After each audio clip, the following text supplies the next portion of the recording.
Thanks, Joe, for joining me. I really appreciate your time and, of course, your expertise in the area of success and money and gender differences, in particular as it relates to women. And one of the things that I have found in our research is that there are some interesting common pitfalls that women fall into, regardless of what level they are in their career, even at our level. We find women who sort of have a challenging relationship to money. Do you want to start that conversation a little bit and then we can build on that? Well, that's one of the really interesting things, because as women have been increasingly in the workforce and increasingly in positions of power, and it is increasing, although the progress is probably is slower than so many of us would like. It is increasing. It's increasing for all women. It's increasing for women of color as well. Again, way too slowly, but it is. However, so many of us still do have this issue around money. And yesterday I was talking to an angel investor out on the US West Coast, and she was saying how many of her friends, all from very affluent families, right? I don't mean their parents, but them and their partners are affluent people. And the women so often know nothing about the money arrangements in the house. They don't know if their husband has life insurance. They don't know where the passwords are. They don't know necessarily the people really managing the money, who to call in event of a financial emergency. They're just turning all that over to the man of the house.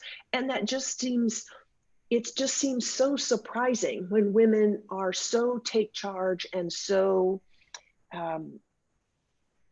getting to have so much more power and independence in virtually every other area of life. Mm-hmm. It's puzzling. Mm-hmm. Yeah. And I also find, speaking to men who are very, very wealthy or men who are very successful financial advisors, they'll say things like, I don't know if it's intentional that the men are holding that information, but they certainly don't seem to be proactively sharing it with their spouses, right? Mm-hmm. Also, we also need to think about the diversity of this, because, for example, for me, it's the exact opposite. I am the primary income earner, even though my husband is super successful. He's a judge, but also I also manage the money, Yeah. So even, was it over the weekend? He said, "Oh, I noticed there was $70,000 that went to something. I'm not sure where it went to, but I completely trust where it went." And I said, "Yeah, you can. No worries." That was that. Check that box. Yeah. So, but Barbara, your situation is unusual. There would not be that many. Even though there are a lot of households where the women are the primary income earners in terms of money coming in the door, but there still aren't as many, it seems like to me, where from my experience and what we see in statistics, where the women are really managing the money. Now, it's interesting because a couple of times when I've posted something about women and money on LinkedIn, I've had a response that goes something like this. Yes, you say this about women, but I manage all the expenses for our household. Mm-hmm. And yes, that's true. A lot of times women manage the day-to-day expenses. I mean, we all know that women are in charge of 80+% of all purchases. And even if they're not actually writing the check, they're significantly influencing that purchase. And that's, what house to buy, the car, big ticket items, as well as what brand of laundry soap to buy. But managing the day-to-day expenses, the groceries, the paying, for services around the house, gardeners, housekeepers, whatever services you have, doing things like that is not the same as managing the family's wealth. Right. And I say wealth could be anything. It's whatever your assets are that are growing and earning money for you, no matter how little or how big that is. There's still just not that many women actively managing that, like you are for your home. Yeah. Actually managing it actively, being proactive in investing. Being proactive. Yeah. What I know you've done a lot of surveys, and I've done anecdotal surveys just among peers, and asked them, about the way the money is managed in their households. And I've been shocked at how many super successful women, it's just what I had said before, they just turn this all over their husbands. And in some cases, their husbands are significantly older than they are. And given that traditionally, men don't live as long as women, it's very, very likely that these husbands are not going to be, or partners are not going to be around for a significant portion of these women's lives to come. And yet they really have not taken an interest. And so it's hard to judge what portion of it is they haven't taken an interest, and in what portion maybe the husbands or male partners are not forthcoming with information. Yeah. And we're going to get to solutions, obviously, shortly. That's the key intention. But one of the things, just to use some statistics here, we know that 72% of women fire their financial advisor within 1 year of spouse passing away. Yes. Now, then I go, why? All right. So we train financial advisors in being gender intelligent, right? So one thing is they've lost them at hello, because they don't even think of them meaning the financial advisors, right? Think of them as key influencers or key decision makers, right? Mm-hmm. Even though in the beginning of the relationship they might not be, they end up being that, and then it results in that. But it's also a fear factor for women in terms of this, what Jo, you and I have talked about in the past, this bag lady syndrome, right? Where we're afraid that we're going to live in the streets, when we're alone, right? Yes. Live alone, regardless of what, level of income or, earnings we have, right? So it's super important in terms of solutions. What would you advise women can do? And I'll get into more of the neuroscience side of this in terms of how it actually plays out, how we're wired differently in terms of how we I think that's actually a key thing. And I think that's key in terms of how we look at possible solutions too. Yeah. How we're wired differently. But I mean, one of the things that is, especially when you reference that statistic on so many women firing their financial advisor, is yes, traditionally the women have not been included. They may be sitting in the room, but they haven't been included in that conversation between the male partner of the woman and the financial advisor.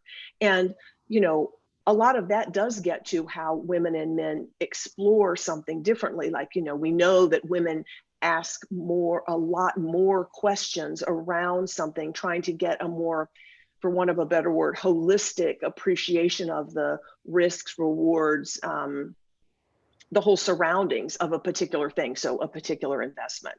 Whereas men are in general more likely to sort of go right to the numbers. Here's the risk, here's the return, the potential, do it or not.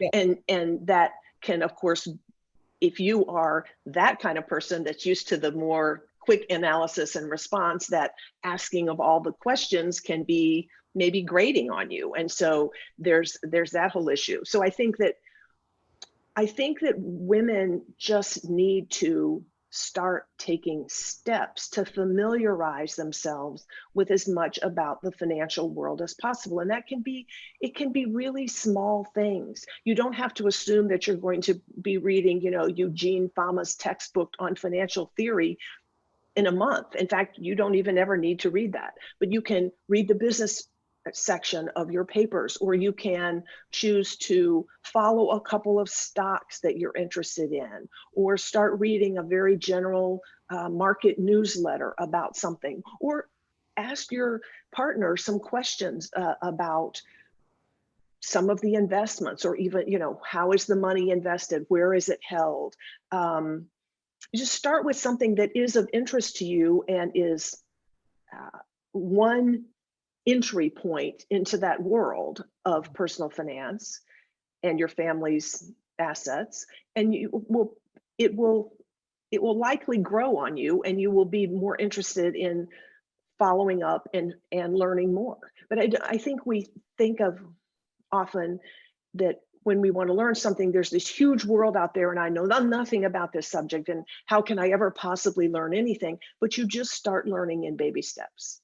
Yeah. The other thing in terms of what I call the win-win is to get engaged with your partner, you know what I mean? And Absolutely. say, we may not want to file a will, but let's get it all together so we have it in one place, you know what I mean?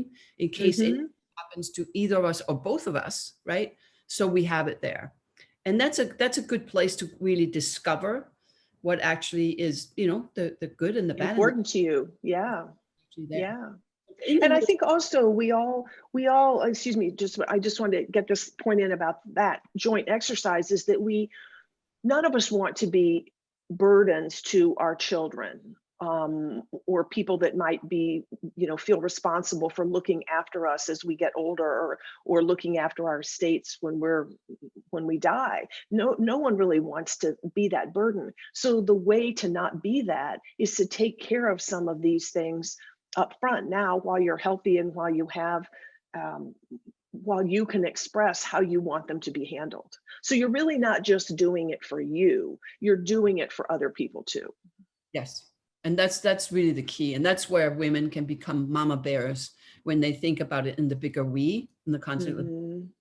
But when you look at the neuroscience, so this is something that really empowers women when they get a profound understanding of the differences between men and women. And you pointed around the whole concept of women and men just looking at, the bottom line, right? The whole convergent thinking, right? Let's just seize on it. What's the pros and the cons, linear decision making, right?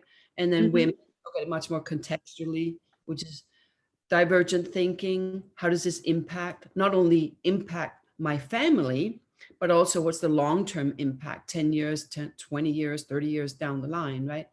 And that kind of activates what we call the worry centers of the brain in women. So women tend to worry more and ruminate more about things that they aren't sure of. The challenge around that is it gets misinterpreted as if women lack confidence, which they don't, right? Again, back to your point, when women ask more questions, sometimes people think, oh my, she's not really sure about this. No, she wants more information. She wants the Right. context. It's not that she's Yes. not sure. She's quite sure, right? She just Mm-hmm. wants more information, right? Mm-hmm. Um, And we have a thing in our society too, at least I should say in American and maybe Western, but certainly American studies, is that it's in general, it's not considered quote unquote good to act like you don't know something, right? We all want to come off as the experts all the time and to say, wow, I don't know that, or I need to do some more work on that, or some more research or whatever. That is often perceived as sort of weak, frankly. And so none of us really want to seem that way. And so what happens is maybe we don't ask questions, or we feel silly when we do ask questions. And so over time, we don't. But that doesn't mean that the questions aren't there to be asked. And it doesn't mean that we're not sure that we want to ask them. We do. But there's this societal pressure in a way, or societal norms to not seem that way, not seem questioning. mhm. I do find women tend to be more transparent in what they don't know, Mm-hmm. Mm-hmm. and tend to find that they want to ask more questions. And that's back to, the prefrontal cortex, which is the consequential thinking of the brain. So if I make this decision here, what impact will it have over here, over here, over here, right? So there is more about that risk-wise approach that women have, which is misinterpreted as being risk adverse. Averse, right. Risk aware, risk wise. Yeah, those are good terms. So I didn't know something that you just mentioned. You said when we think more long term about something, we're activating other Prefrontal, areas of our brain that make us worry. well, actually, there's Oh, that's parts of the brain, without getting too deep into the neuroscience. But anyway, the prefrontal cortex is more developed in girls and women. And it develops much earlier in girls, around age of 14. And with men, it develops between 18 and 22, but it's still larger in women ongoingly. And what does that mean? That is the executive center of the brain. That's the consequential thinking of the brain. So if I take this risk, right, what impact will that have? So for example, we see that young men and boys take risks all the time. You can go on any kind of YouTube and you can see the yeah, incredible, you can see that. insane, and very few women, but a lot of men, right? And women will say, or girls will say, "Ah, jump there, jump there. I don't think so. Like that's stupid. I'm going to break my legs. I'm not doing that. Right. And that's the same in the decision making in the workplace or in our lives as well. Women will say, no, that's not worth my time, or that's not going to have the right outcome for me. Right. Mm-hmm. So when you look at your finances or successes, women do think more long term, and that's what triggers their worry centers, right? I see what you're saying now. Yeah, I understand that better. Mm-hmm. And Mm-hmm. then that's what psychologists call female rumination, which is women tend to ruminate more about things, right? And Well, that's now, definitely true. yeah. And we know that, when it comes to stress, men and women handle stress just as well. Women are actually better at handling stress than men are, but women are impacted with stress more. So in the workplace, women have twice more stress than men. And at home, it can be up to 4 times more than men, right? Now, why is that? Well, a couple of things. The pandemic has really triggered that big time, right? Even more so than ever before. But it has to do with the fact that women see much more things that needs to get done. I don't know about you, but when I go home, I can scan, as soon as I walk in, I can scan the entire place and go, oh, I got this, that instantaneously. I can see what needs to get done, right? And then Absolutely. I look at my husband, I go, guys, did you not notice that was on the floor over there? Or did you not notice this or that, right? And And they honestly didn't they, notice it. Yeah. they really did not, right? It just didn't even occur for them, right? And then Mm-hmm. if Mm-hmm. we don't know that these differences are there, we think that they don't care, right? Or they selectively don't notice, you know what I mean? Yes, yes. Don't notice because they don't want to bother people with it, right? So, and One of the this just brings up a little anecdote, slightly off topic, but maybe a little germane, is that a long time ago, my boss sent all of us we were in this very dynamic, changing all the time, small group, very high pressure. And he sent us to this industrial psychologist who looked at a lot of things in our lives. And one of the things he told me, after, I completed all the tests and the 360 interviews and questionnaires and all that stuff. And he said, you and your husband end up going out a lot at dinner. And I said, well, we do, just, because it's just easier after work. And he said, that's actually a great thing. Because when you go home, you will be thinking about all the things that need to be done at home. And you really need to be spending time on your relationship because your day is so consumed with work that you need to be spending that, 2 hours over dinner on that relationship every day, because otherwise you don't get to pay attention to it. And I always thought that was such great advice. A, I don't really want to do the housework, to be honest, but B, it really did make me think that yes, when you are at home, that's why often when people take stay vacations or staycations, they don't end up really on vacation, right? Or at least women, because we're always doing stuff around the house. yeah, yeah. And the same thing happens in the workplace, and the same happens when we look at finances and et cetera, right? That there's just so much, the complexity that women live in their thought processes is just doesn't occur for men that it exists. Do you know what I mean? So, and again, you know this, and you've seen my TED talk, and I talk about, when men at rest and women at rest, we scan their brains. So Dr. Daniel Amen has scanned over 72,000 resting male and female brains. And he's seen that when men and boys are resting, there's very little activity going on. They're just relaxing, right? And when women are resting, it's like as they're awake, working on problems, right? So there's just neurofiring all over the place in the brain, right? Yeah, So there's no such thing as rest for women.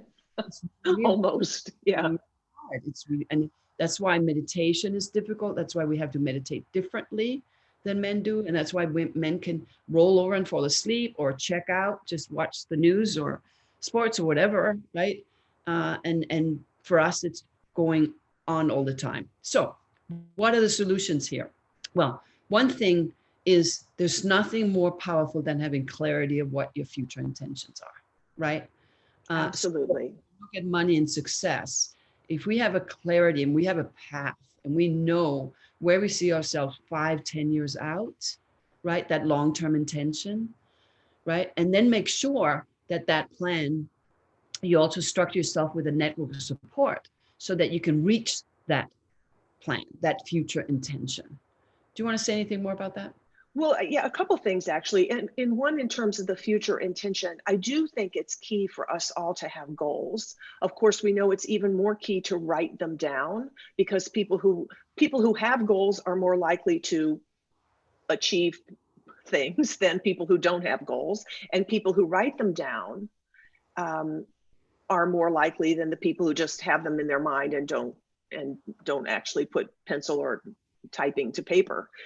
But one thing I want to say about that is, I think a lot of us, when we think about putting together our goals or a plan, we think of some kind of Nobel Prize winning document that has to be beautifully formatted and, with great words in it, and the language has to flow and all that. No, this can be something simple that you put on a piece of paper that you handwrite. And you just need to get some thoughts down. And like you said, Barbara, putting some things down, just having those goals, the clarity really starts to focus you and focus your mind around what needs to be done. And with women poised to be taking over about 2/3, I've seen numbers from anywhere from 60 to 70% of the world's wealth by 2030. We've got 9 years, ladies, to get our act together on this, because we're going to be in charge much more than we have been in the past of a substantial portion of the world's wealth and money and personal finances. And honestly, a lot of us are really unprepared for that at this point. Yeah. So I think surrounding yourself with a team of trusted people, and those could just be friends that that do more than you do, that are more knowledgeable. There's tons of great free resources on the internet. There are many financial, coaches, mentors. Even if you don't want to go to the extent of an advisor or a planner, there's just a lot that you can get out there for free, when you don't have to worry about feeling stupid because you're not asking anyone face-to-face questions. You can learn so much on your own. Yeah, so we would love to offer a tool called the Leadership Inquiry. And basically, it's just a simple process where you go and you really develop your future 5 years out, 10 years out. You can put the number to it, but it must be a minimum of 5 years. Barely, I mean, seriously, I usually ask for a minimum of 10. And it starts with, if anything was possible with no constraints, where do you see yourself 10 years out? And so it's a very ontological type of approach, where it removes the constraints. Because what happens is that women, because of our wiring our brain, we see the constraints very quickly, because we have this prefrontal cortex that kicks in, right?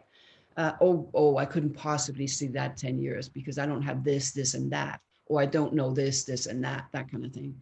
And out of doing that inquiry, and this is for free, it's a gift, out of this inquiry, you'll get real clear, Jo, and exactly what you're talking about is, who do I need to have in my network, right? Where I need to have the experts. And now I really want to caution you, because there's a lot of, I don't know if you've ever heard Planck, he was a physicist, he called it, how do you get to real knowledge, right?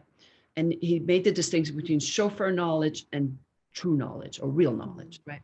So chauffeur, if you think you go in a limo or you grab a cab and you ask, the driver, what's happening in politics today, right? They'll have an opinion about it. Do you know what I mean? But they'll have a very surfacey opinion about it. They'll have an opinion where they've either listened to CNN or Fox or read this and that, right? It's like the highlight news. They don't have the depth of the real knowledge, right? So there's a lot of chauffeur knowledge out in the world there. So when you are seeking experts or people who have mastered finances or whatever it's that you're looking for, make sure that they have the real knowledge. Make sure that they have the minimum 10,000, 20,000 hours. I mean, between you and I have 40,000 hours on science and gender differences. You probably have 40,000 hours on money and success, right? But I think that's really key. So you don't get either misled or you don't impede where you need to advance, right? Is there anything you want to add to that in terms of the path? Well, I think what you said about the removing constraints when you consider what you would really like your goals to be and where you see yourself in 5 or 10 years, I think that's so key, because it's just too easy to start saying, I really would like to do this. Oh, but I could never do that because I don't live in that city, or, I'm never going to have that money, or I don't have this training. But every day we all hear about stories of amazing people who have done things that you would never think they would be able to do. And if they had considered all the constraints that they could possibly have had, they would never have done that. I mean, just this is an example, and it's not a woman, but just today it was announced that Vernon Jordan died. And, you know, he has been a major political advisor and political figure to generations of Democrats in the US. And he grew up, you know, he was born a poor kid down south, and he became a really known and influential person. And you hear about those stories all the time. So we really, it is especially key for women, but don't be bound when you're thinking about your goals and you're using this free tool that Barbara is offering. Really don't get bound by potential constraints, or Barbara, what do you always say? Fear, which is what? False expectations appearing real. Just throw those out the window and, you know, write down what you really, really want. Yeah. Yeah. I will leave it with Lily Tomlin. You know, she was being interviewed. For those who know, she's a famous actress and comedian and many other things, philanthropist in a very big way. And she was being interviewed and she said, you've accomplished so many things. And it's awesome what you've been able to accomplish in your life. And she paused for a moment. She said, you know what? I always wanted to be somebody, but I wish I'd been more specific. Right. And I love yes. Yeah, that's wonderful.